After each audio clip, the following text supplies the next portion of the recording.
think that's the first time I've ever had attention drawn like that.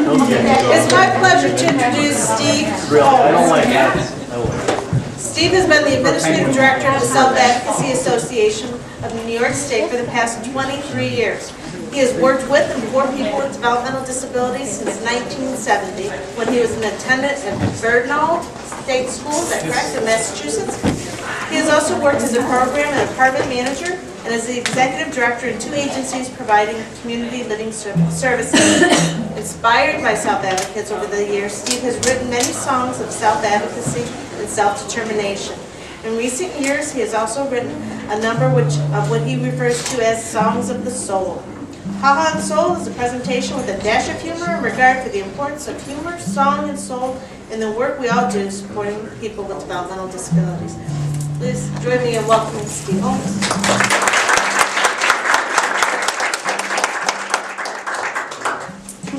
Well, hey everybody, thanks for coming today. Good to see you all.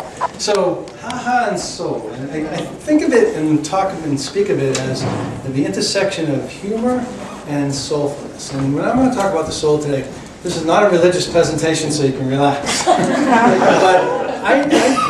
in my life and the work I've done, I'll just say a couple of things about this. When I was 19 years old, I worked at Bernal State School. So I was a conscientious objector from the war in Vietnam. So it was, I had to do something, and I ended up working in an institution. There were 24 men in the ward that I worked in for a year. The ward was about half the size of this room. They were all in metal cribs. People all they had on all day long were these cotton diapers. That people, they kept the temperature warm during the winter, and it was hot during the summer. And people wore no clothes but the diapers. My job was it was me and another guy. My job was to feed people, clean people, and I mean it. Put people on a cart and wheel them into the room. A slab was in the bathtub, overhead wash. Me and another person, 28 people, and then wash the floor and then do it again. At lunchtime, I go to 7 o'clock. And not one person in that room knew me, talked to me, ever said hi to me. I was 19, I didn't know what I was getting into, but within 3 or 4 days, I felt the connection with each and every one of us. And it wasn't necessarily something that happened to everybody that worked there, because there were a lot of not so good people that worked there. But people knew around me not to hurt those folks. And I didn't understand what that was about at the time. When I left that job after a year, I went to work in the community, and later on I was moving people out of Bernal State School in my first job in the field.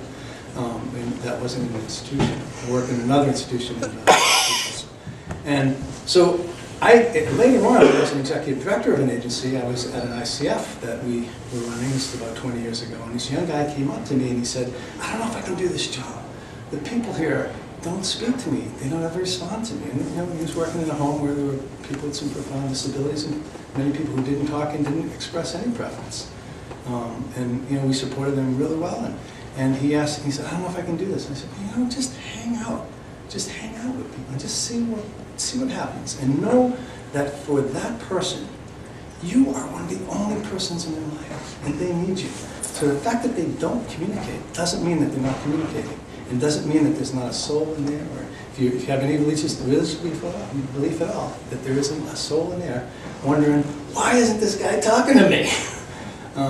And Rudolf Steiner, who I don't know if anybody's heard of Rudolf Steiner, he's a mystic, and he once said that, it's a tribute to him. I have not found this, but I like this statement, whether it's true or not. I think it's a good statement. He said that people with profound disabilities are advanced souls taking it easy this time around.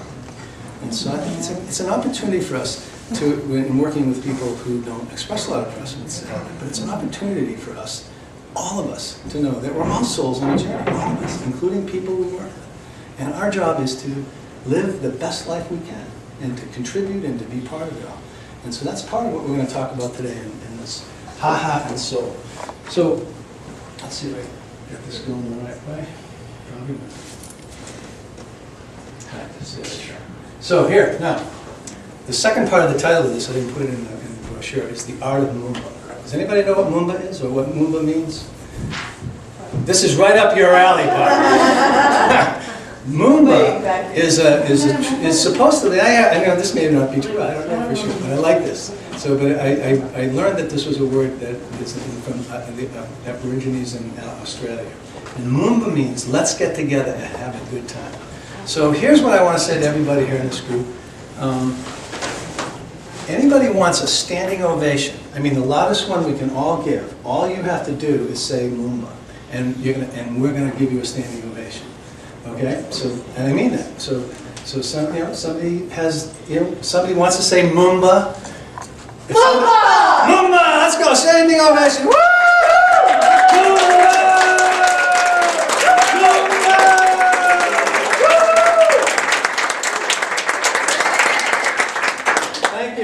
So, I did this presentation one time, and people just kept doing it. Somebody invited me to do the presentation. They had come to see a presentation. They said, "Oh, I want you to come."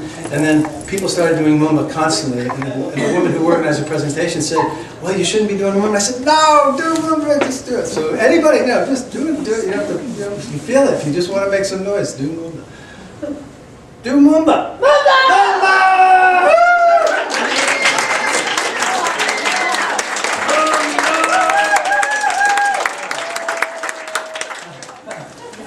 I'll get this going.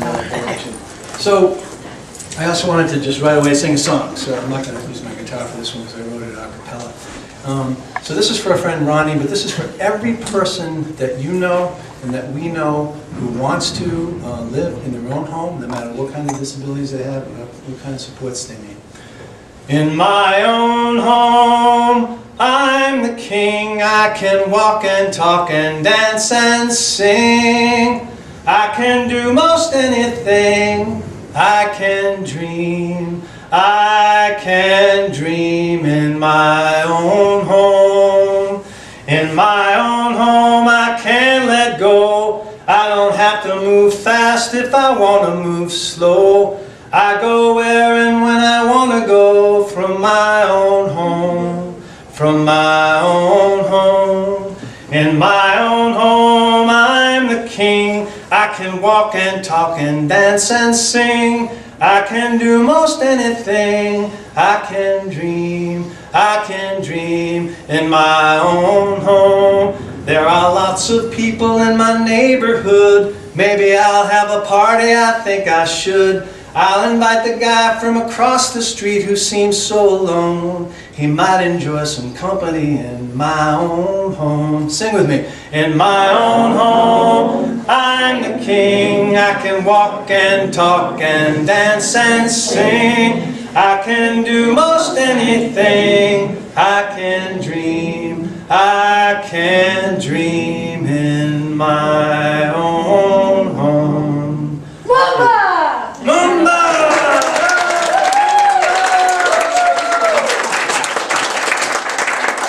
Ronnie moved into his home at 57 years old. He had lived all his life at home, and his mother supported him. And he was a person who used the motorized wheelchair, did not speak at all. He used his leg talker to speak. He got his wish. He lived for 3 years and then passed away. But he had 3 years in his own home. So, so here's some questions that I'm not sure we're going to answer these questions because I'm not sure these questions are answerable. But these are questions we need to be pondering. You know, especially when Barbara talks about all of the needs that OPWD is trying to serve. There's a lot of things that are in the way of all this, like fiscal issues and the U.S. government's financial crisis and all that kind of stuff, and just things. And this is part of life. It's getting through these things as part of our work. But we have to ask these questions, what are the things that we worry about these days for the work we do, for our communities, for our state, our country, and our world? We have to be asking these questions, and we have to be pondering them together and working on them together. This is, and you'll see what I mean by that. How do we sustain our sense of hope, possibility, and perseverance? We need to be able to persevere. We have to stay at it with our advocacy. We have to keep it. What can we do? What is our role? What is our purpose in these changing and challenging times? I think when we look at it.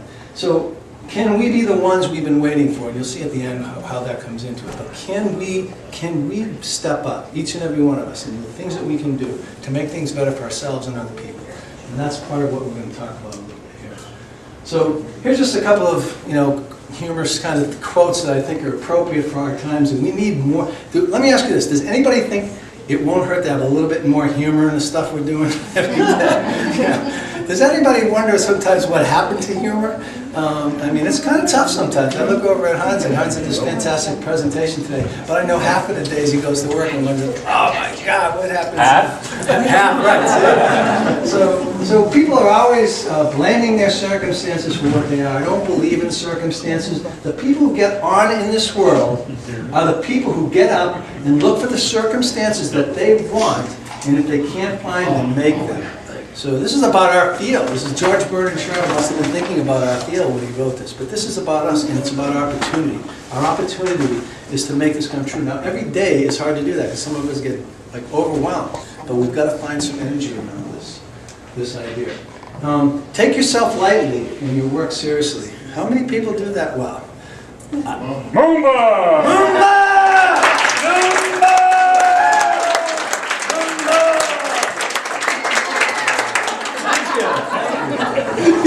But really, I don't know about you, but I'm looking over at Sophia, and I could say sometimes I take my work a little bit too seriously. I mean, all of us do, right? I mean, we get all wrapped up, and you really, we have to remember that this is a journey that we're on, and it's a long one, and we have to work together. Enjoy life. This is not a dress rehearsal, and this is the truth. This is one truth. This is it. Every day is the day that we have, and every day that we don't make an attempt to enjoy it and help. And really, this is our motto for the people that we work with. They have the same need too. They need to enjoy life every day, every day. Keep going the wrong way. Laughter is like manure to a farmer. It does no good unless you spread it around. Good thing to do. We all smile in the same language, and that's true. That's one of the real truths. Never eat more than you can lift. Anybody can argue with that? I'm so far behind, I think I'm first. I feel like I lived this model, right? How many feel like you never can get everything done, if you had 2 more years to do it? And we all feel like, this is for us. So here's one that's really relevant. Dan Berrigan, I don't know if anybody knows Father Dan Berrigan, Jesuit priest, died last week. He was 95 years old. Incredible, wonderful man who was very much involved in the anti-war movement during the Vietnam War. And he also did a lot of retreats with groups. And I was involved with a group called Citizens for Valued Lives, which had a lot of members. It was organized by Henrietta Messier, who's from Rensselaer ARC, where Hans is from, and there's a bunch of members of Rensselaer ARC and a bunch of us. And our goal was to try to change OPWDD. Now this is 1986. Is that Moomba!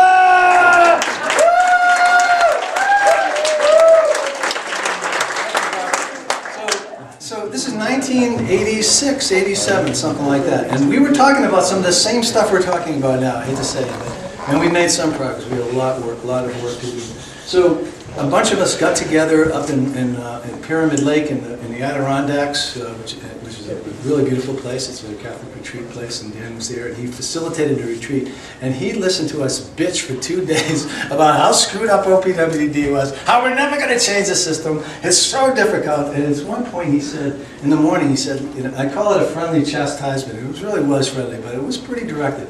You guys have been bitching for 2 days, and when are you going to understand? When are you going to take a little bit of time to understand that it's not the goal? All you are thinking about is this prize you're going to get.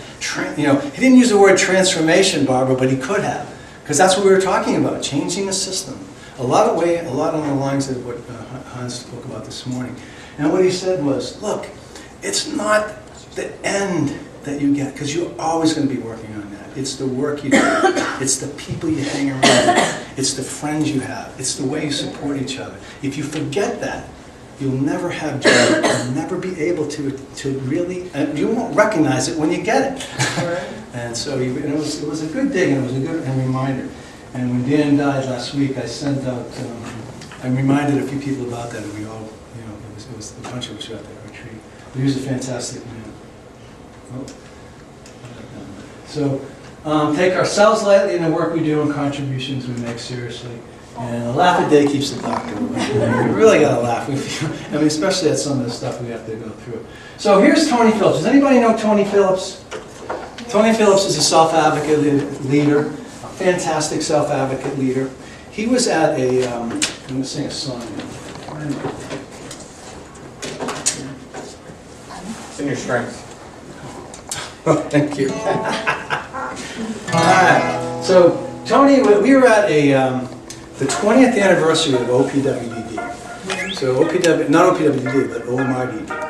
So, OMRDD, if you don't know this, was once part of OMH, and they split off, and this was one of the best things that ARC ever did, that statewide ARC, the big campaign they had, and OPWDD became a separate agency, and at the 20th anniversary, Tom Mall was a commissioner then, was a commissioner, was a very influential commissioner in our field in different ways, and he invited a lot of people to this party, with 500 people, executive directors of agencies and families and self-advocates and parents and all kinds of folks. I mean, just tons of people there. And one of the legislators who was there was talking about Governor Pataki, who had just announced the week before New York State Cares. How many people remember when New York State Cares came out? It was a huge, huge deal. And so the legislator said, I'm so excited that Governor Pataki has consented to do New York State Cares, because now everybody who's on the waiting list, they're going to get the slot in the bed that they've been waiting for. Right? So Tony was sitting beside me, and Tony says, "What did he say?" Now Tony is you can see Tony. Tony is a guy who uses was using a walker at the time. He uses a motorized wheelchair now.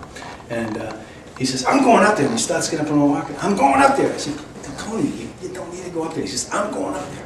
"Tony, you don't need to go up there." "I'm going up there." And I said, "Tony, you're the last speaker." Oh, so Tony was the last speaker of the night. So this is a half an hour later. People that having drinks and stuff. Tony, and then it's time for the last two presentations, which were self-advocates, and Tony was one of them. And Tony got up in front of everybody with his walker, like this, and people were talking and fooling around. Nobody was paying attention. Tony lifted his walker up on this floor, on the hardwood floor, from the hardwood floor, slammed it down, and said, "Hey, that guy who talked over earlier, he called me a slut. I am not a slut. You can't fold me up, you can't roll me up, and you can't put me in a slot. And I'm not a bed either. I like to sleep in a bed, but I am not a bed." And now I'm going to tell you about self-determination. And Tony went on to talk for about 4 or 5 minutes about why people want to live their own lives, have their own place, have control over their lives. So, I don't know, we had been writing a bunch of songs. Tony and Chester and some of the self-advocates at the time, we didn't really have an office. We spent most of the time in my house up in Glens Falls, and we were sitting around the kitchen table one morning. He said, "Steve, you wrote a song about a bunch of things. When are you going to write a song about my speech?" And this song came out at that moment, and it's been the same for a long time. And when you hear the word "fold me," you're going to do this, please. When you hear the word "roll me," you do this. And when you hear the word "head," you point your head. So you ready? You can't fold me, you can't roll me up. Put me in a slot, 'cause a slot am not. When you come, get it in your head. There ain't no bed, get it in your head. And ain't no unit of service either. I could not believe her was a him when she called the slots. You can't roll me, you can't roll me up. Put me in a slot, 'cause a slot I'm not. When he come, get it in your head. That ain't no bed, get it in your head. And ain't no unit of service either. I could not believe her when she called us what? Sluts!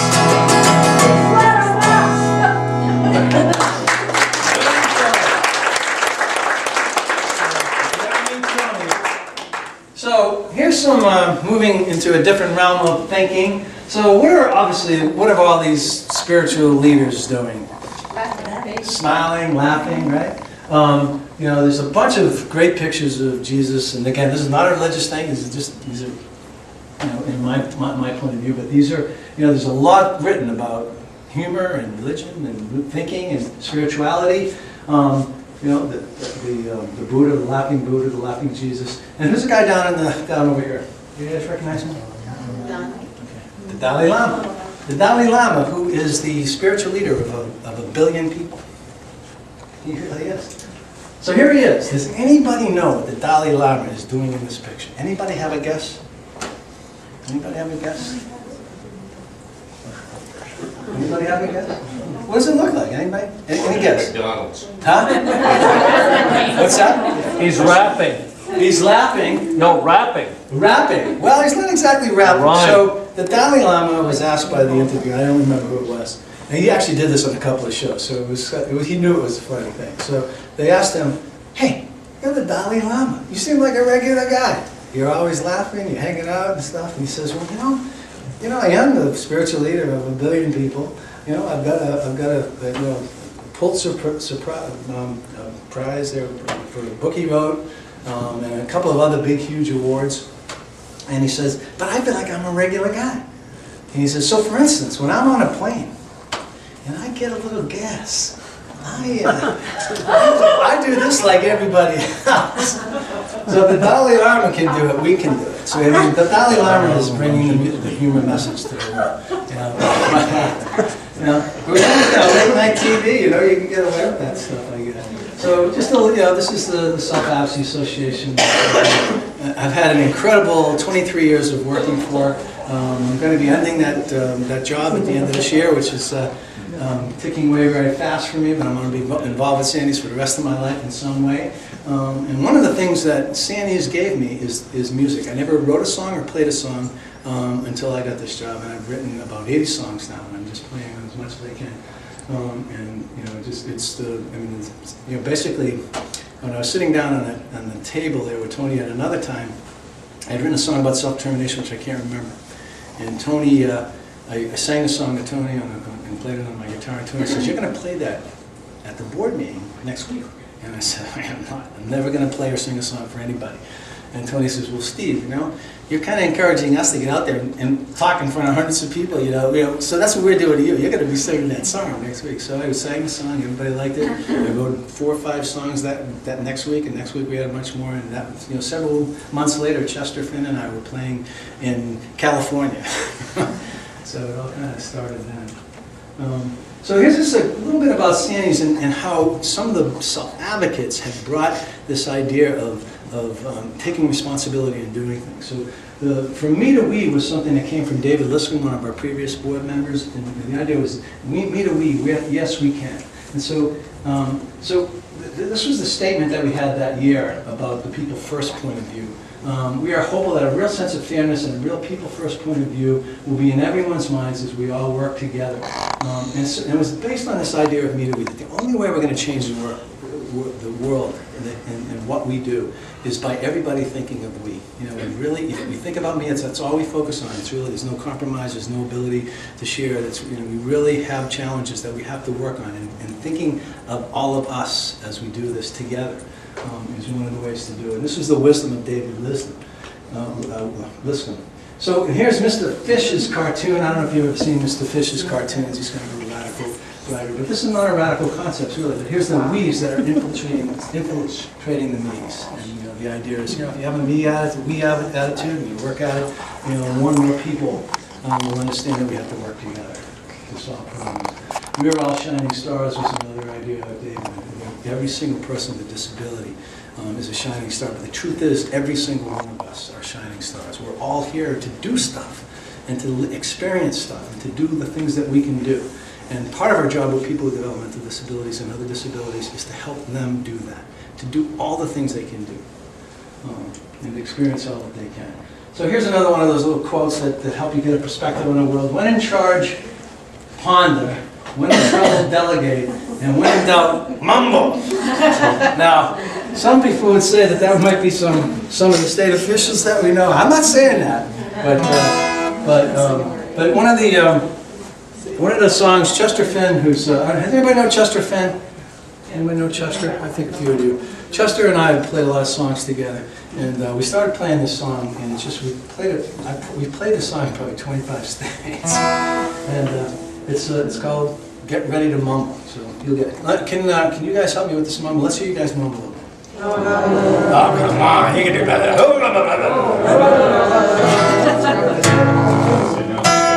Get ready to mumble.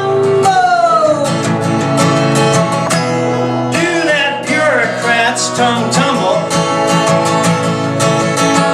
It's the art of speaking out in jumbles. Get ready. Are you ready? Get ready to mumble. Let's hear it. Come on.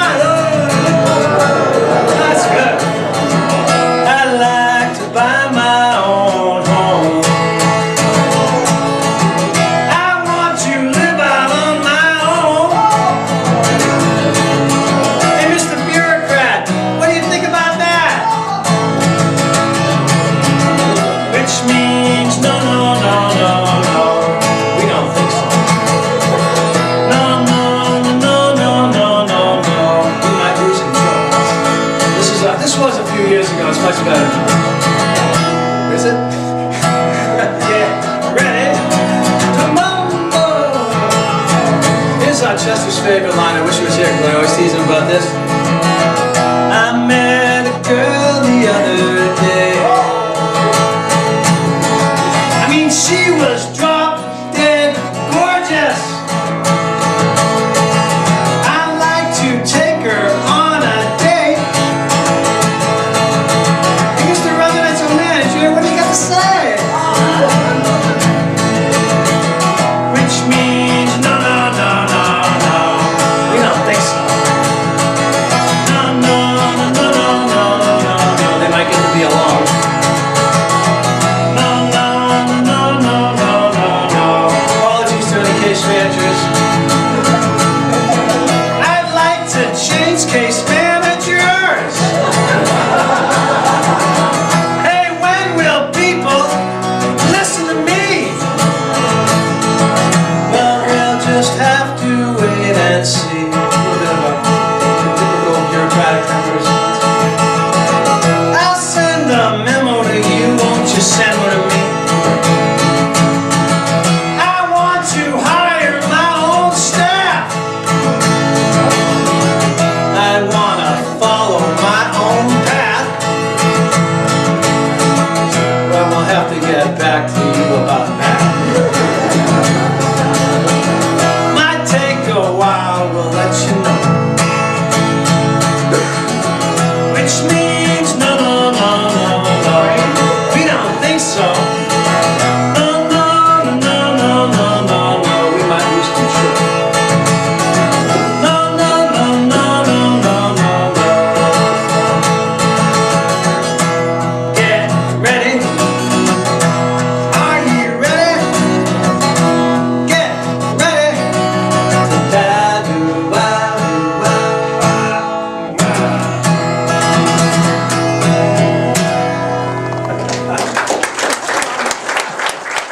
You guys are good mumblers.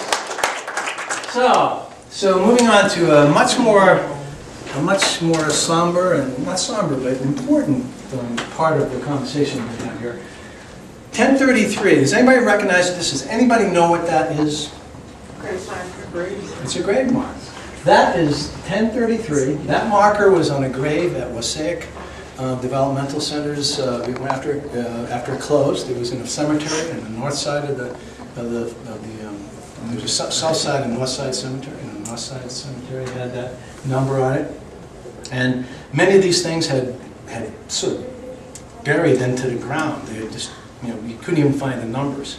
And a group of people that ended up being called the 1033 group because when they pulled this particular one out, the imprint of the 1033 was perfectly preserved in the dirt. And it was just, people said, that's the name of our group. So we call ourselves the 1033 group. And our job was to try to create a plaque that would acknowledge the lives of every single person that lived at that cemetery. And we were able to do it for 3 cemeteries in New York thanks to Tom Mall.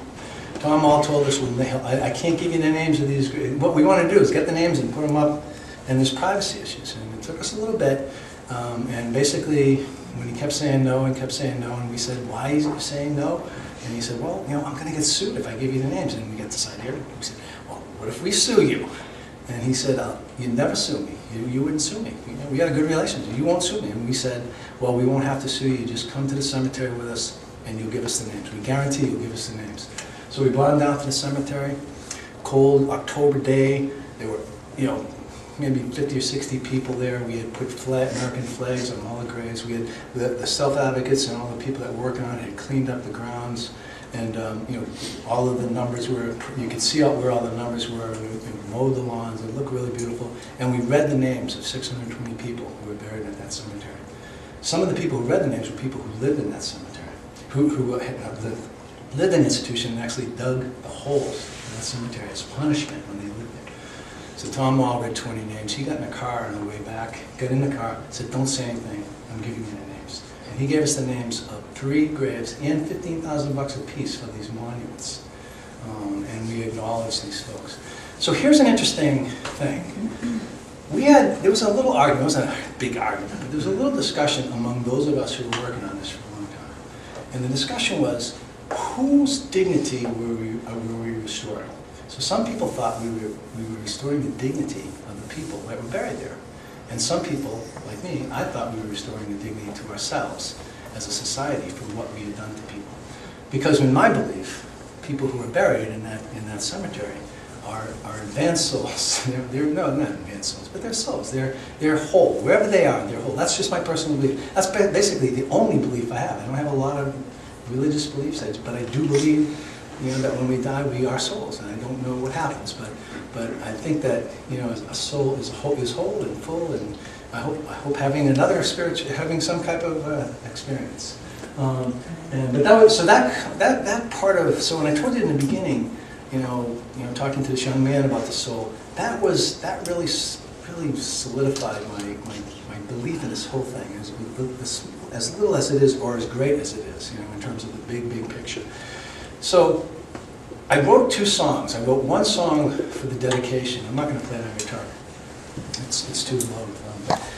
So the song was to dedicate the monument. And the song basically said,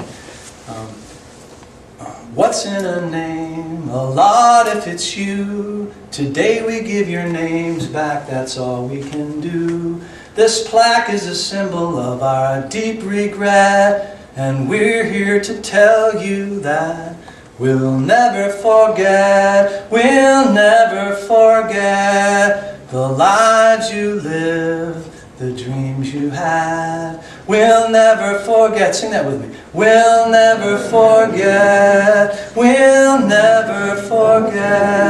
the lives you lived, the dreams you had. And that's really what we were trying to do. We were just trying to acknowledge that these people lived, that they were human beings, and that they had a life, and they had brothers and sisters. Some of them had been placed in institutions by their families and then forgotten because of the embarrassment at the time, and just it was a very difficult, challenging thing.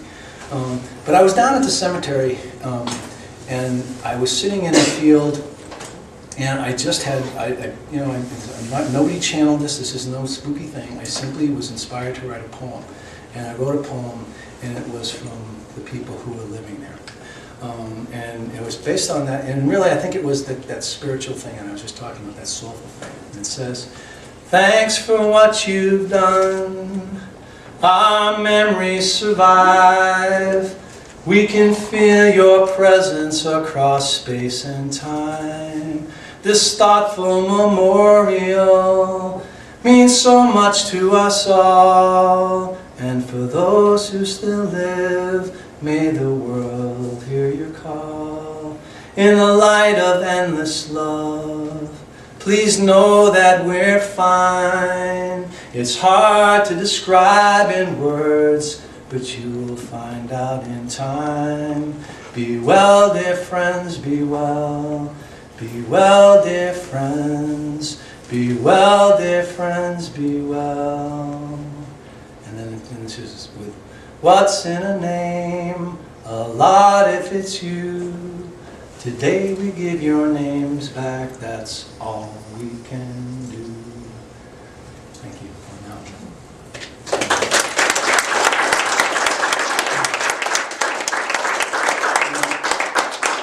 There is an incredible amount of emotion in the work that we do, in the losses that people have suffered, in the opportunities that people have, and the joy about that, and all of that stuff. And we have to tap into that. This work is so important to people, but it's so important to us too. We are better for the work and the opportunity to do this work. You know, if you're making $1 million as a lawyer in Wall Street, I don't know, maybe you're happy, I don't know, maybe, but I don't think you get the gift that we have. For those of us who hang around with people with disabilities, who get to share our skills. I mean, and I think part of the work with direct support staff is to help them, especially as they come in. It's not part of the problem is if you're a direct support staff, what do you get when you get hired? Whack, whack, whack. Regulation, don't do this, don't do that. You're going to get fired if you do this. How do we translate?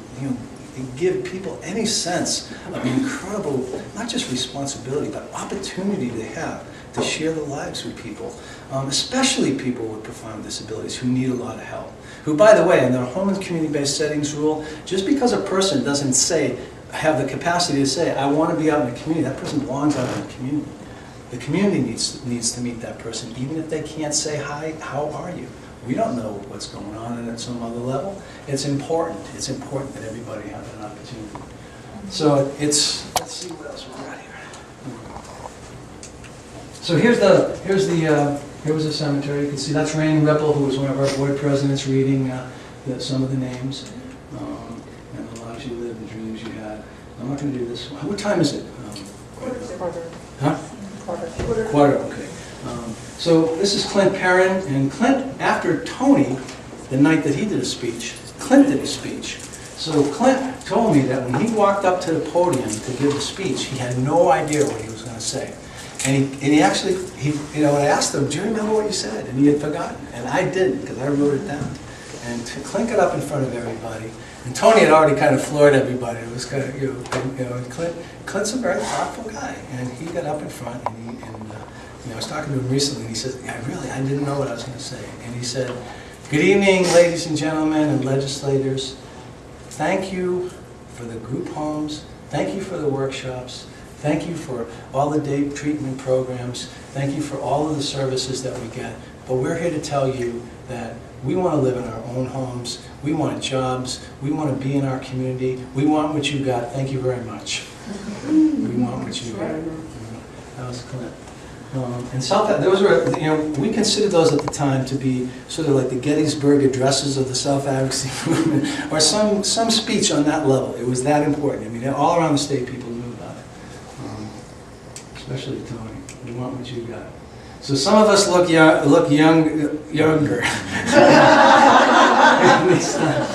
I look at this picture, I can't believe it. That was like 1986 or something. So Clint, can you believe Clint? No. Sophia?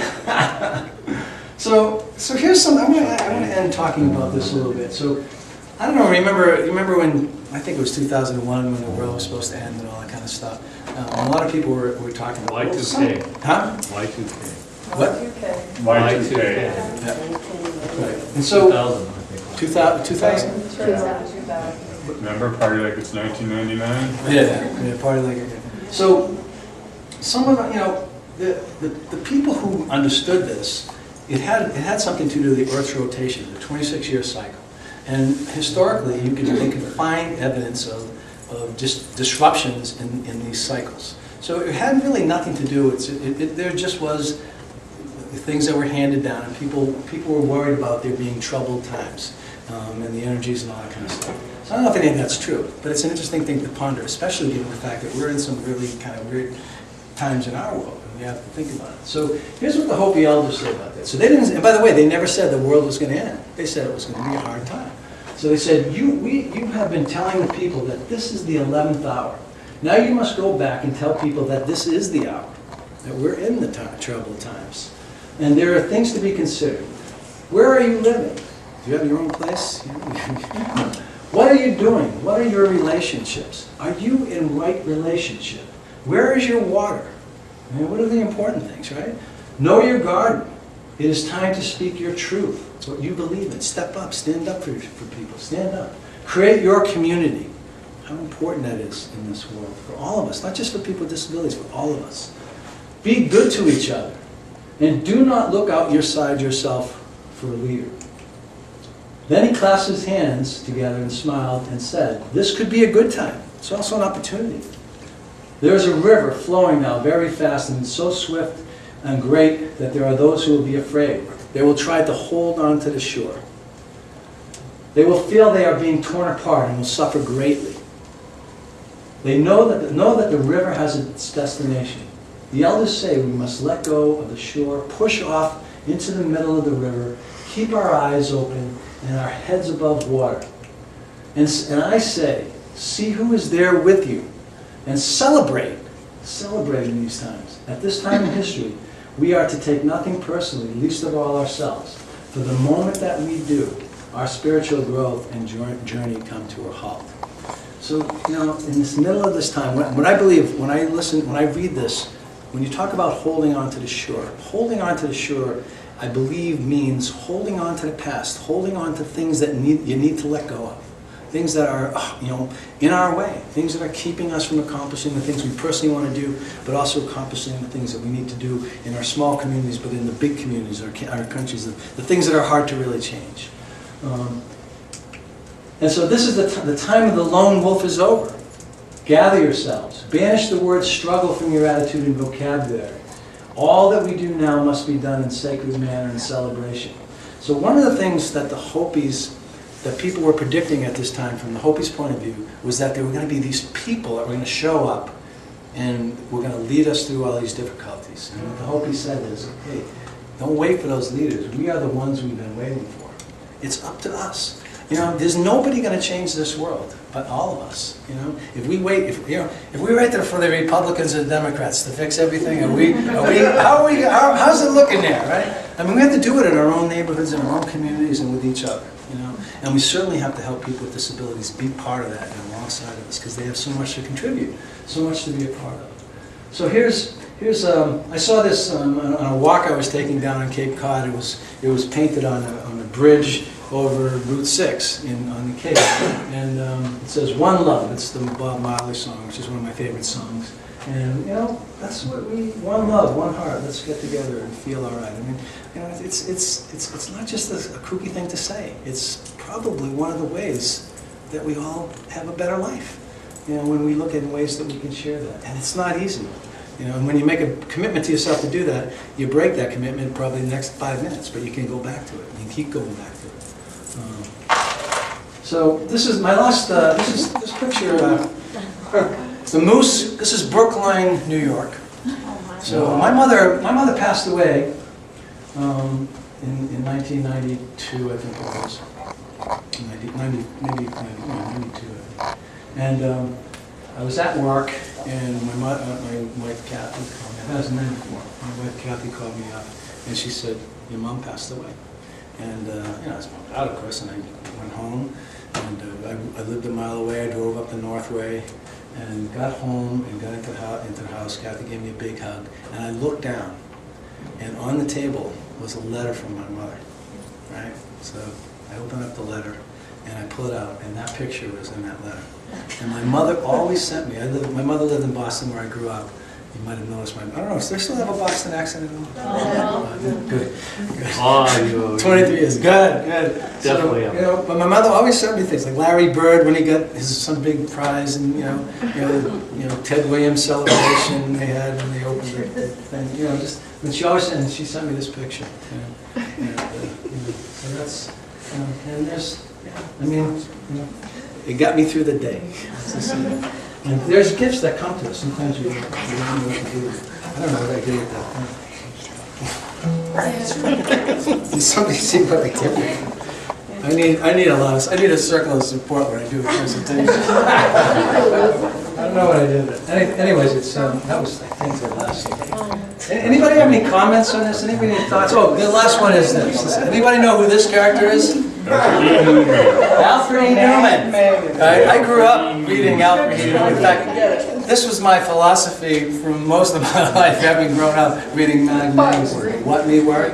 And, you know, ultimately, what we're going to do is you're all going to worry, but probably the more we could try to worry a little bit less and think about how we can, you know, do some good work for people that you care about, do some good work in your community, and do some good work for yourself and the things that you need to sustain yourself. You know, and then things will just be the way they'll be. And thanks for having me today. Moomba!